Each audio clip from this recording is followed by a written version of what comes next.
अभी सूरज नहीं डूबा, जरा सी शाम होने दो। मैं खुद लौट जाऊंगा, मुझे नाकाम तो होने दो। मुझे बदनाम करने का बहाना ढूंढता है जमाना। मैं खुद हो जाऊंगा बदनाम, पहले मेरा नाम तो होने दो। वेलकम टू मैथमेटिक्स जीवे। Good morning class. मैथमेटिक्स जीवे में मैं पवन सर आप सभी का स्वागत करता हूं। आज हम लोग 8वीं क्लास का मैथ्स पढ़ने जा रहे हैं और 8वीं क्लास के मैथ्स में जैसा आप जानते होंगे कि अब तक हम लोग 3 चैप्टर कंप्लीट कर चुके हैं। आज हम लोग स्टार्ट करेंगे चौथा चैप्टर, जिसका नाम है त्रिभुज के शीर्षलंब तथा माध्यिका। यानी कि शीर्षलंब बोले तो एल्टीट्यूड और माध्यिका को बोला जाता है मीडियन। तो इसके बारे में हम लोग क्या करेंगे, त्रिभुज के पढ़ेंगे। तो altitude and median of triangle, इस चैप्टर की शुरुआत आज हम लोग क्या करेंगे, स्टार्ट करेंगे। इसमें हमें 2 चीजें पढ़ने, यानी कि अभी तक हम लोग क्या कर रहे हैं, त्रिभुज के बारे में पढ़ रहे हैं। त्रिभुज के अंदर जाके मतलब उसकी जो विशेषताएं हैं उसको गहन अध्ययन कर रहे हैं। और ये पॉइंट्स आपको समझना बहुत जरूरी है, क्योंकि अगर आपने इस क्लास में इसे नहीं समझा तो 9वीं और 10वीं के लिए आपको ये सब मुद्दे समझाने में या समझाया नहीं जाता है तो आपको ये सब चीजें समझ में नहीं आती, क्योंकि बेसिक चीज आपको यहाँ सिखाई जा रही है। अगर आपने यहाँ नहीं सीखा तो बड़ी क्लासों में आपको क्या हो सकती है, समस्याएं आ सकती हैं। इसलिए इस चीज को अभी ही समझ लेना बहुत जरूरी होता है, क्योंकि ये 8वीं क्लास में पोर्शन है, क्योंकि इसका यूज क्या करना है, आगे की क्लास में कर रहे हैं। तो अगर आपने इसके बेसिक चीज को नहीं जाना तो आगे आपका कोई भी अध्ययन नहीं हो पाएगा सही ढंग से, इसलिए आपको इसको समझना जरूरी है। तो आज हम लोग स्टार्ट करने जा रहे हैं सबसे पहले इसमें शीर्षलंब। ओके, तो चैप्टर को स्टार्ट करने से पहले फिर से मैं एक पॉइंट कहूंगा कि अभी तक जो लोग मेरे चैनल को सब्सक्राइब नहीं किए हैं, कृपया करके इसे सब्सक्राइब कर लें और बेल आइकन की बटन में ऑल दबा दें। ओके, बहुत बहुत धन्यवाद आप सबका। चलिए स्टार्ट करते हैं। सबसे पहले शीर्षलंब।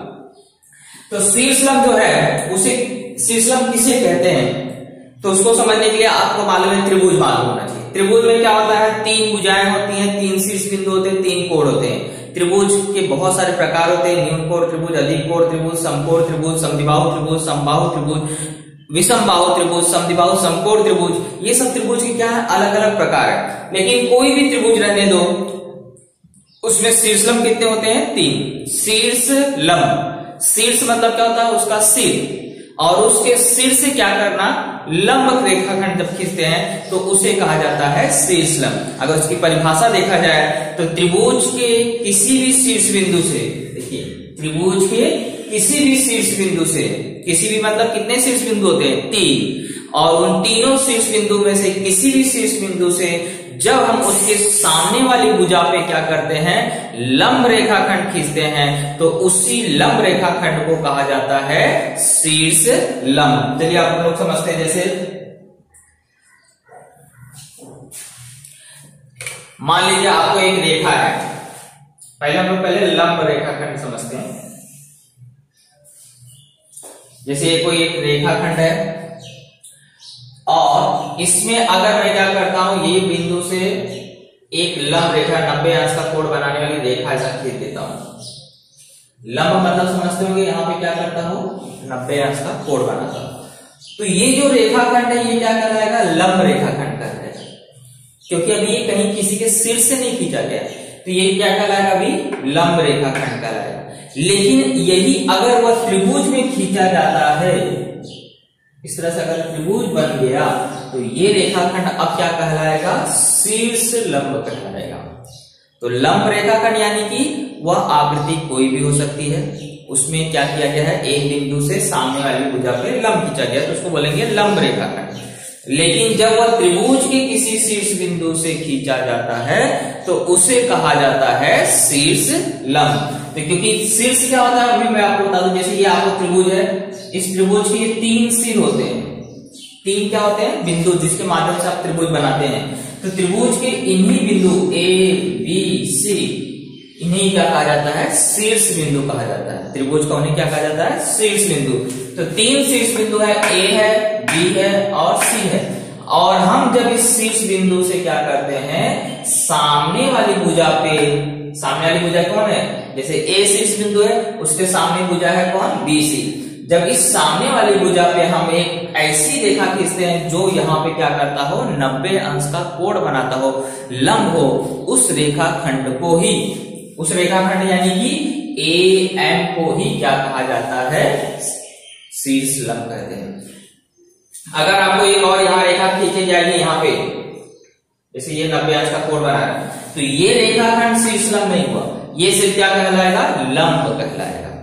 तो क्या कहलाएगा, लंब। लेकिन ये जो रेखाखंड है, ये रेखाखंड क्या की गई है, त्रिभुज के शीर्ष बिंदु से खींची गई है, इसलिए इसे कहा जाएगा त्रिभुज का शीर्ष लंब। ओके, तो शीर्ष लंब कितने हो सकते हैं, 3 खींचे जा सकते हैं। क्यों, क्योंकि 3 शीर्ष बिंदु होते हैं। अभी A से खींचा है तो वैसे आप B से भी खींच सकते हैं, C से भी खींच सकते हैं। तो त्रिभुज में कितने शीर्ष लंब होते हैं, 3 होते हैं। शीर्ष लंब मतलब मैंने आपको बताया था 90 अंश का कोण बनना चाहिए। तो इस तरह से मान लीजिए अभी आपको ये 90 अंश का कोण नहीं दिख रहा है, लेकिन आप इस तरह से समझ सकते हैं कि इस तरह से इसके 3 शीर्ष लंब होंगे और तीनों ही शीर्ष लंब क्या होंगे, संगामी। देखिए अगला पॉइंट क्या होता है कि ये जो शीर्ष लंब आप तीनों जब खींचते हो तो त्रिभुज के तीनों शीर्ष लंब क्या होते हैं, संगामी होते हैं, यानी कि उनका संगम एक ही स्थान पर होगा। तीनों शीर्ष लंब एक बिंदु पर प्रतिच्छेदित करते हुए जाएंगे और उस प्रतिच्छेदन बिंदु को कहा जाता है लंब केंद्र।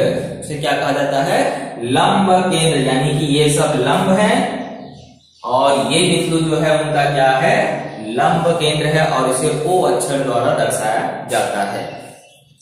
तो आपको समझ में आया, पहले हमने शीर्ष लंब पढ़ा। शीर्ष लंब मतलब त्रिभुज के किसी भी शीर्ष बिंदु से सामने वाली भुजा पे, सम्मुख भुजा पर खींचे गए लंब रेखाखंड को, शीर्ष लंब को क्या कहते हैं, शीर्ष लंब कहते हैं। और एक त्रिभुज में 3 शीर्ष बिंदु होते हैं, इसलिए कितने खींचे जा सकते हैं शीर्ष लंब, 3 खींचे जा सकते हैं। और ये तीनों शीर्ष लंब क्या होते हैं, संगामी होते हैं, यानी कि इनका संगम क्या होता है, एक स्थान पर होता है और इस संगम बिंदु को क्या कहा जाता है, लंब केंद्र कहा जाता है।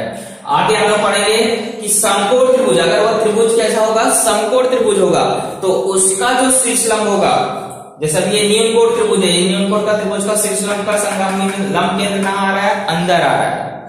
लेकिन अगर यही त्रिभुज क्या रहेगा, समकोण रहेगा, तो समकोण त्रिभुज का जो लंब केंद्र है वो कहां रहेगा, समकोण शीर्ष बिंदु पे रहेगा, यानी कि जहां पे 90 अंश का कोण बनता रहेगा। जैसे ये आपको है,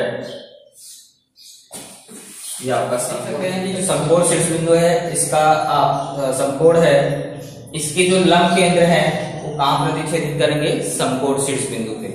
और जो ये आपको अधिक कोण त्रिभुज रहेगा, न्यून कोण का, तो आप यहाँ देख रहे हैं कि ये क्या हो रहा है, अंदर प्रतिच्छेदित करेगा। और जो अधिक कोण त्रिभुज रहेगा, जब आप इसके शीर्ष लंब खींचोगे, यहाँ पर एक आएगा 90 अंश कोण बनाने वाला, दूसरा यहाँ पे आएगा और तीसरा वाला लंब यहाँ से आएगा, सॉरी लंब केंद्र यहाँ से, शीर्ष लंब यहाँ से जाएगा। तो ये तीनों क्या होंगे, बाहर, त्रिभुज क्या कर रहे हैं, बाहर प्रतिच्छेदित कर रहे हैं। तो इसका मतलब है अधिक कोण का जो लंब केंद्र होता है वो कहाँ आएगा, त्रिभुज के बाहर आएगा। तो ये वो इंपॉर्टेंट पॉइंट जो क्या है, शीर्ष लंब के हैं। अब हम लोग इसके आगे क्या करेंगे, माध्यिका। क्या है हमारा माध्यिका, माध्यिका किसे कहते हैं, त्रिभुज के शीर्ष बिंदु तथा उसके सामने जो भुजा रहेगी, उस भुजा के मध्य बिंदु को मिलाने वाले रेखाखंड को कहते हैं माध्यिका। जैसे मान लीजिए ये आपका त्रिभुज है, इस त्रिभुज में मैंने जैसे बताया त्रिभुज के कितने शीर्ष बिंदु होते हैं, 3। अब तीनों शीर्ष बिंदु में से क्या करना है, शीर्ष बिंदु से ये जो भुजा है, इस भुजा का जो मध्य बिंदु होगा, मान लीजिए इस भुजा का मध्य बिंदु यहाँ पर आ रहा है। मध्य बिंदु समझते हैं, ऐसा बिंदु जो रेखाखंड को 2 समान भागों में बांटा हो, मतलब ठीक बीच में हो।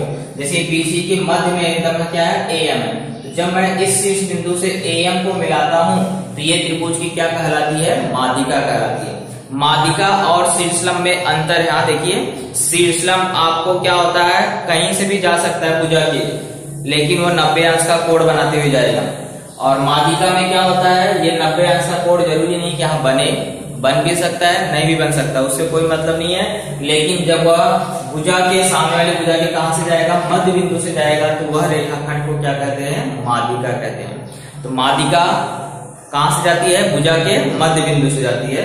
और शीर्ष लंब क्या करता है, सम्मुख भुजा पे 90 अंश का कोण बनाने का काम करता है। तो इस तरह से AM एक माध्यिका हो गई, इसी तरह से दूसरी माध्यिका ऐसे यहाँ पे हो गई, मान लीजिए आपको BN और एक और तीसरी माध्यिका होगी सीपी। तो इस तरह से तीनों माध्यिकाएं जब हम लोग खींचेंगे,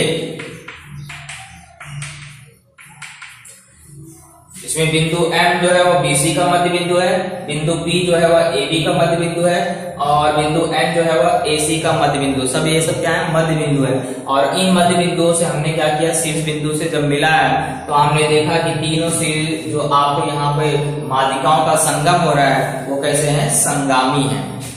और इसे किससे दर्शाया जाता है, G अक्षर से दर्शाया जाता है। तो यहाँ पर लिखा जाए माध्यिकाओं के संगम बिंदु को केंद्रक कहते हैं। हाँ, ये याद रखिए, इसके संगम बिंदु को क्या कहते हैं, केंद्रक। जैसे वहां पे हमने पढ़ा था लंब केंद्र कहते हैं, ऐसे यहाँ पर हमने बताया कि जब माध्यिकाओं का जो संगम होता है वह बिंदु को कहते हैं केंद्रक।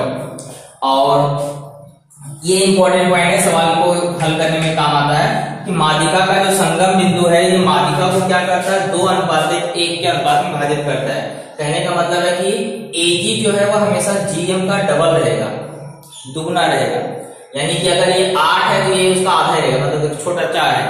ये अगर 6 है तो ये कितना रहेगा, 3 रहेगा। तो हमेशा ये 2:1 के अनुपात में ही रहते हैं। तो ये इंपॉर्टेंट पॉइंट्स है माध्यिका। माध्यिका किसे कहते हैं कि त्रिभुज के शीर्ष बिंदु से उसके सम्मुख भुजा पे खींचे गए लंब रेखाखंड को क्या कहते हैं, माध्यिका। त्रिभुज के शीर्ष बिंदु से उसके सम्मुख भुजा के मध्य बिंदु से मिलाने वाले रेखाखंड को क्या कहते हैं, माध्यिका कहते हैं। सम्मुख भुजा के मध्य बिंदु से जो मिलाने वाला रेखाखंड होता है उसी रेखाखंड को क्या कहते हैं, माध्यिका कहते हैं। जैसे यहाँ पे M मध्य बिंदु था, मैंने शीर्ष बिंदु से जब इसको मिलाया ये क्या हो गया, माध्यिका। इसके बाद आपको ये तीनों क्या होते हैं, ये भी संगामी होते हैं। इसके संगम बिंदु को क्या कहते हैं, केंद्रक कहते हैं। और तीसरा याद रखना है कि माध्यिकाओं का जो संगम बिंदु यानी केंद्रक होता है वह हमेशा माध्यिका को 2:1 के अनुपात में क्या करता है, विभाजित करता है। ओके, तो ये इंपॉर्टेंट पॉइंट्स के आधार पर हम लोग क्या करेंगे, 4.1 एक्सरसाइज को हल करेंगे। एक्सरसाइज 4.1 का पहला सवाल, ये आपको खाली जगह दिया गया, बहुत ही सिंपल सा प्रश्न है, चित्र को ध्यान से देखना है। और आपको पूछा है ये जो त्रिभुज LMN है इसमें कौन सा रेखाखंड शीर्षलंब है, कौन सा रेखाखंड माध्यिका है। तो शीर्षलंब क्या बतलाया गया था कि जब सामने वाले बिंदु से, शीर्ष बिंदु से क्या किया जाए, सामने वाली भुजा पे लंब रेखाखंड हो, मतलब जो लंब होगा वो क्या कहलाएगा, शीर्षलंब। और जो मध्य बिंदु से मिलता रहेगा वो क्या कहलाएगा, माध्यिका। तो आपको सिर्फ इतना देखना है कि उस आकृति में कौन सा लंब रेखाखंड है। तो लंब कहाँ हो रहा है, ये देखिए ये रेखाखंड आपको यहाँ पे 90 अंश का कोण बना रही है। इस रेखाखंड का नाम क्या है, LX। तो शीर्षलंब कौन हुआ, LX। यहाँ पे क्या आ जाएगा, रेखाखंड LX। और माध्यिका कौन सी हो गई, जो मध्य बिंदु से, देखो Y क्या है, बीच में एकदम मध्य में, तो LY क्या हो जाएगी, माध्यिका हो जाएगी। तो इस तरह से आपका खाली जगह क्या होगा, पूरा। तो 4.1 का क्वेश्चन नंबर 2। क्वेश्चन नंबर 2 में बोला है एक न्यूनकोण त्रिभुज बनाना है जिसका नाम PQR रखना है और उसके लंब तीनों शीर्षलंब खींचने हैं। शीर्षलंब आपको गोनीय की सहायता से भी खींच सकते हैं और प्रकार की सहायता से भी खींच सकते हैं, लेकिन अभी आप छोटी क्लास में हैं तो प्रकार का उपयोग नहीं करेंगे। आज हम लोग सीखेंगे गोनीय की सहायता से, या आपकी किताब में भी गोनीय की सहायता से बताया गया है, बाकी नहीं दिखाया गया है। तो बनाने के लिए हम लोग प्रकार की सहायता से भी बना सकते हैं, लेकिन हम लोग आज क्या सीखेंगे, गोनीय की सहायता से कैसे शीर्षलंब खींचा जाता है। तो हमें इस क्वेश्चन नंबर 2 में गोनीय की सहायता से एक त्रिभुज PQR बनाना है और उसके तीनों शीर्षलंब खींचना है और उसके शीर्षलंब के जो संगम बिंदु है उसका नाम क्या रखना है, O। तो चलिए स्टार्ट करते हैं। एक न्यूनकोण त्रिभुज बनाते हैं। न्यूनकोण मतलब समझते होंगे जिसके सभी कोण क्या हो, 90 अंश से कम हो, यानी कि आपको ऐसा त्रिभुज बनाना है कि उसके कोण क्या हो, सब 90 से कम दिखने चाहिए।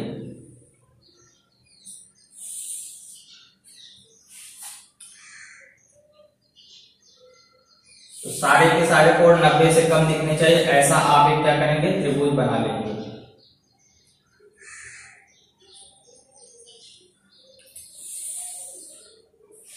इस तरह से देखिए मैंने जो त्रिभुज बनाया है उसके सारे कोण क्या है, 90 से कम दिख रहे हैं। अब ये 90 से कम दिख रहे हैं, इस त्रिभुज का नाम क्या रखने के लिए बोल रहा है, PQR। अब हम लोग गोनिया लेंगे और गोनीय की सहायता से क्या करेंगे, तीनों शीर्षलंब खींचेंगे। शीर्षलंब मतलब शीर्ष बिंदु से सामने वाली भुजा पे लंब रेखाखंड खींचने के लिए हम लोग इसका उपयोग करेंगे।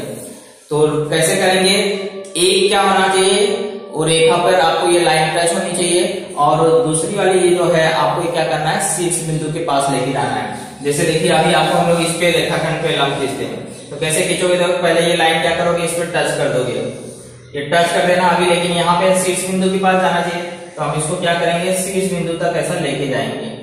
देखिए शीर्ष बिंदु तक पहुंच गया, और ये देखिए लाइन को बराबर ये टच होना चाहिए एकदम सही से, उस तरह से एडजस्ट करने के बाद ही आप लाइन को क्या करेंगे, खींचेंगे। देखिए अब पूरा देखिए लाइन किधर है, टच है, और ये शीर्ष बिंदु के पास है। अब हम लोग इसको क्या करेंगे, मिला देंगे।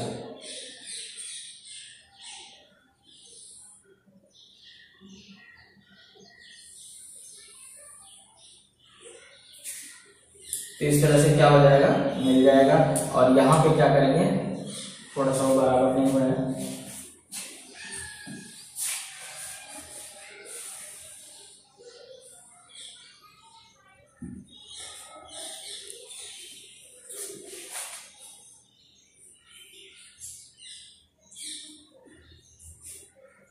एकदम बराबर लाइन से लेते जाते हुए शीर्ष बिंदु तक लेते जाएंगे। चौक में थोड़ा सा मोटा है,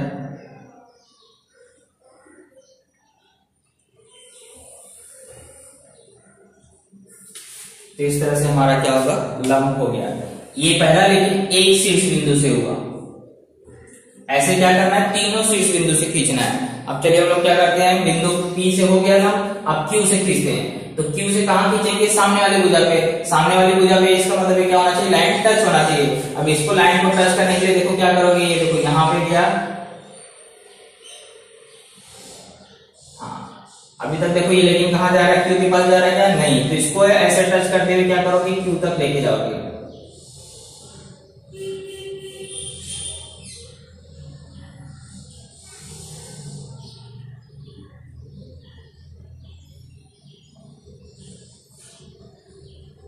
तो आप देखिए Q तक ये क्या हो चुका है, पहुंच चुका है, और यहाँ पे भी लाइन को टच है। अब इसी को क्या करेंगे, आप मिला देंगे।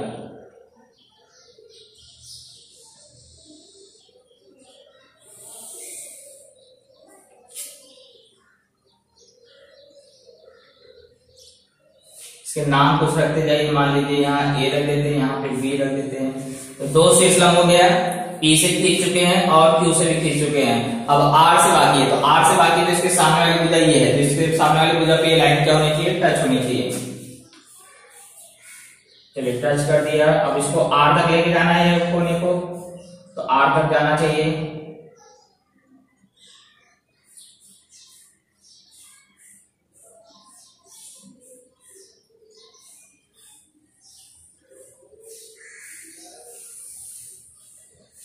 तो आप देख रहे हैं कि तीनों जो शीर्षलंब हमने खींचा है वो तीनों के तीनों शीर्षलंब क्या है, संगम। एक स्थान पे हो रहा है, उसका नाम क्या रख दोगे, O रख दोगे।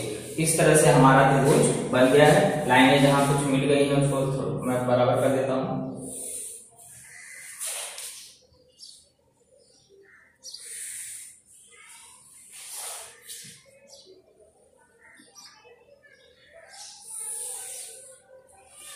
तो ये हमारा हो गया न्यून कोण और उसके न्यून कोण के तीनों शीर्षलंब। तो इस क्वेश्चन नंबर 2 को इस तरह से आपको क्या करना है, गोनीय की सहायता से अच्छे से आकृति बनाइएगा, गलत नहीं होना चाहिए, हर जगह 90 अंश का कोण बनना ही चाहिए।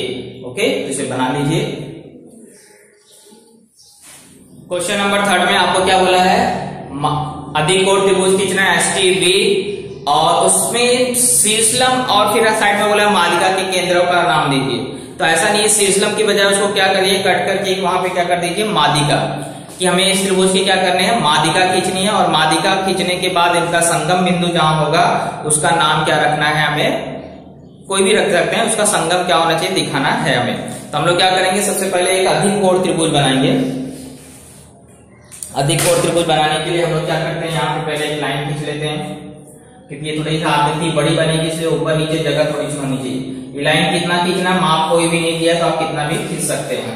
और अधिक कोण मतलब जानते हैं, कोण क्या होना चाहिए, 90 से ज्यादा होना चाहिए। तो हम लोग क्या करेंगे, एक ऐसा कोण ले लेंगे जो 90 से ज्यादा रहे। चलिए 90 से ज्यादा हम लोग 110 यहां ले लेते हैं।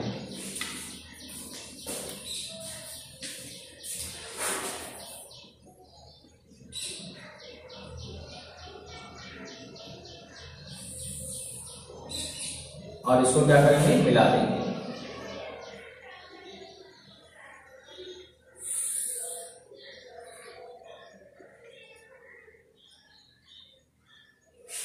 ऊपर क्वेश्चन को मिटा देते हैं, जगह हो जाएगी थोड़ी सी।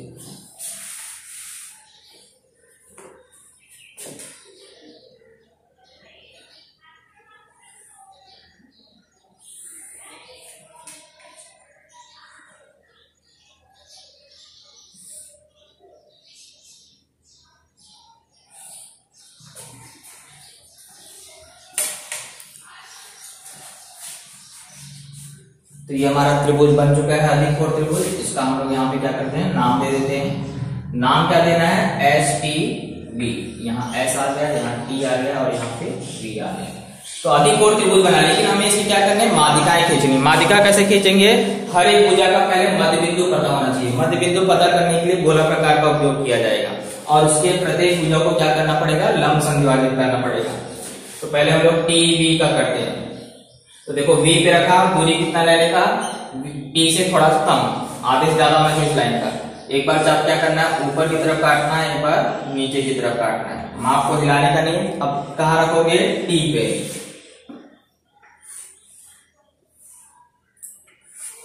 अब इसे मिला दोगे।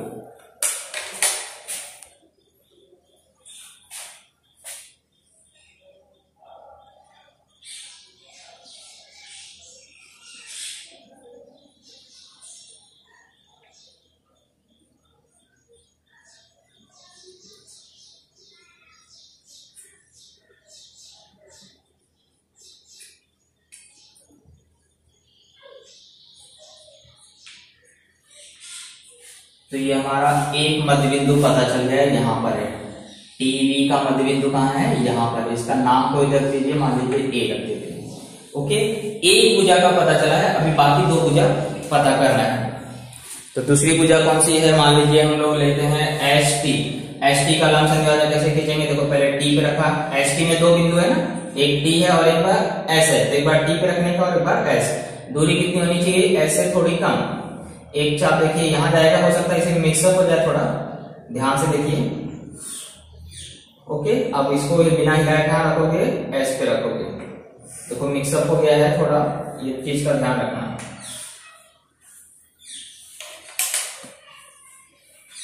और इसे क्या करेंगे, मिला देंगे।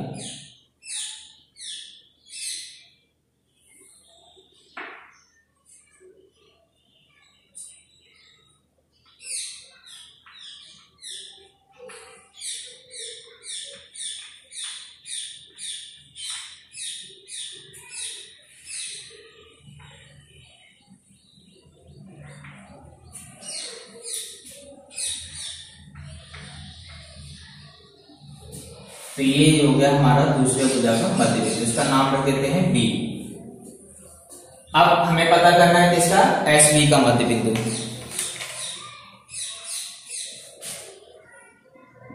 तो बी पे रखा, एस से आधे से थोड़ा ज्यादा कम लेने का और एक बार चाप यहाँ पे, एक चाप यहाँ पे।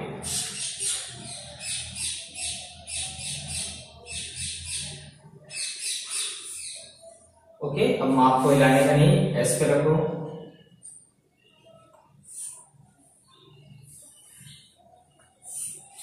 तो दोनों कट गए हैं। अब इन दोनों को मिलाने के लिए बड़ी स्केल की आवश्यकता है, लेकिन बड़ी स्केल हमारे पास है नहीं।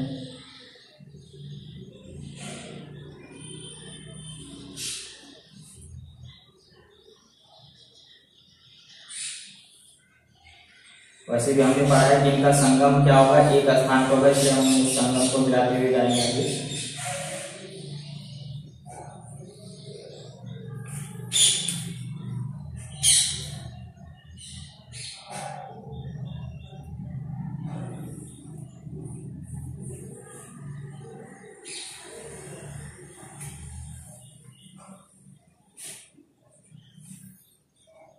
तो देखिए ये जो है आपको लाइन दी है, ये भुजा को यहाँ पे काट रही है, इसका नाम ही क्या रखोगे, सी रखोगे। इस तरह से हमें पता चल गया एस बी का मध्य बिंदु सी यहाँ पर है, टी बी का मध्य बिंदु ए यहाँ पर है और एस टी का मध्य बिंदु यहाँ पर है। अब मध्य बिंदु पता चल गया, तो अभी हमें मालूम है शीर्ष बिंदु से जब हम सामने वाले भुजा के मध्य बिंदु को मिलाते हैं तो उसी को क्या कहा जाता है, माध्यिका। अब माध्यिका खींचने के लिए एस से क्या करोगे, पहले ए को मिला दोगे। तो देखिए एक माध्यिका हो गई। अब दूसरी माध्यिका बी से बी को मिला के करिए। कि सामने वाली भुजा के मध्य बिंदु से हमें मिलाना है। ये हमारे हो गया दूसरी माध्यिका, और तीसरी माध्यिका आपको दिखाई दे रहा है यहाँ पर है, सी से मिलाएंगे टी को। तो ये हो गई हमारी तीनों माध्यिकाएं और उसका संगम बिंदु, इसका नाम हम यहाँ रख देते हैं जी। तो आकृति काफी घूम फिर के बन गई है, लेकिन आपको ध्यान से बनाना है। इस तरह से हमारी आकृति क्या हो गई, बन गई है। इसको भुजा को बराबर दिखा दोगे। तो काफी कुछ इसमें करना था, इसलिए आकृति में भी काफी देखेंगे तो जाल टाइप बन गया है, लेकिन ध्यान से मैंने आपको एक स्टेप बताया कैसे करना है, आप उसको ध्यान से। तो क्वेश्चन नंबर 4 में बोला है एक अधिकोण त्रिभुज बनाना है और उसका LMN नाम देना है और उसके शीर्षलंब खींचने हैं। फिर से अधिकोण त्रिभुज बनाएंगे और उसके शीर्षलंब की रचना हम लोग करेंगे। तो फटाफट हम लोग क्या करते हैं, अधिकोण त्रिभुज की रचना कर लेते हैं। ये भी बड़ा बनेगा क्योंकि अधिकोण वाले सब बड़े बनते हैं, इसलिए आप क्या करेंगे, ऊपर नीचे थोड़ी सी जगह छोड़ के रखेंगे। अधिकोण मतलब बोला है तो 90 से थोड़ा सा ज्यादा रखने का।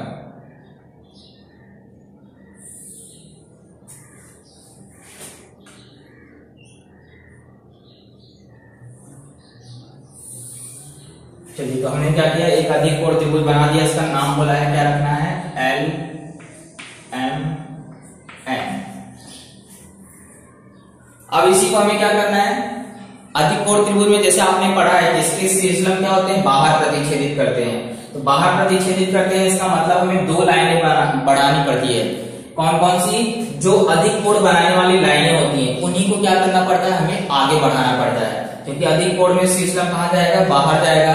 इसलिए आपको ध्यान रखना है कि जब भी हम अधिकोण बनाएंगे और उसमें शीर्षलंब खींचना रहेगा, तो जो अधिकोण बना रहे हैं, जो रेखाएं, कौन कौन सी रेखाएं से अधिकोण बन रहा है, देखो एक MN आ रहा है और एक LM आ रहा है, अधिकोण यहाँ पे बन रहा है।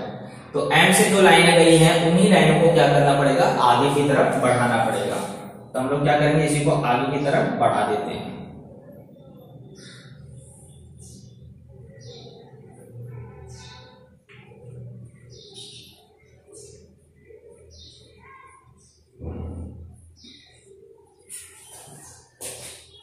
एक लाइन बढ़ा दिया, दूसरी लाइन भी बढ़ा दीजिए।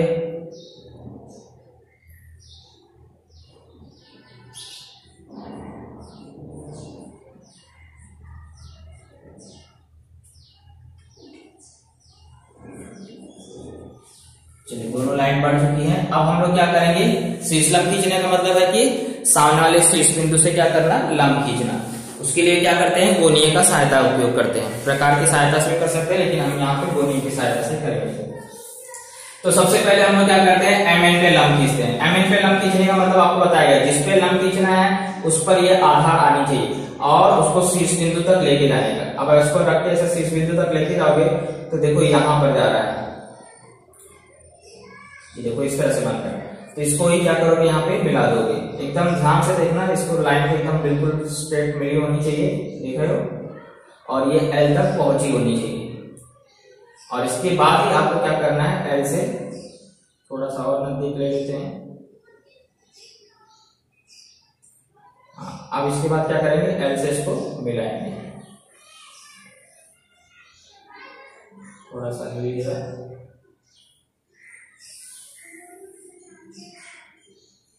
अब इसी को लाइन को आगे बढ़ा देते हैं हम लोग।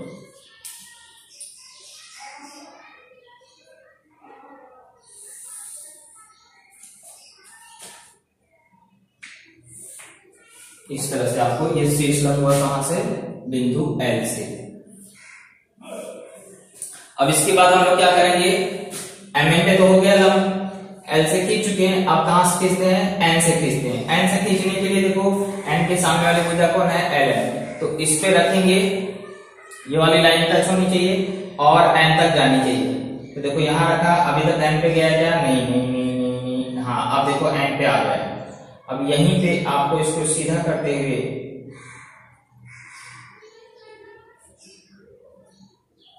अब लाइन को खींचेंगे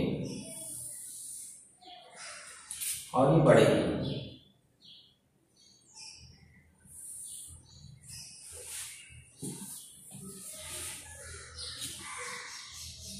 एक बिंदु से क्या हुआ है, ये शीर्षलंब गया है और आपको यहाँ पे संगम हो रहा है। इस तरह से एक एक शीर्ष बिंदु से आपको क्या करना है, इसे मिला देना है। ओके।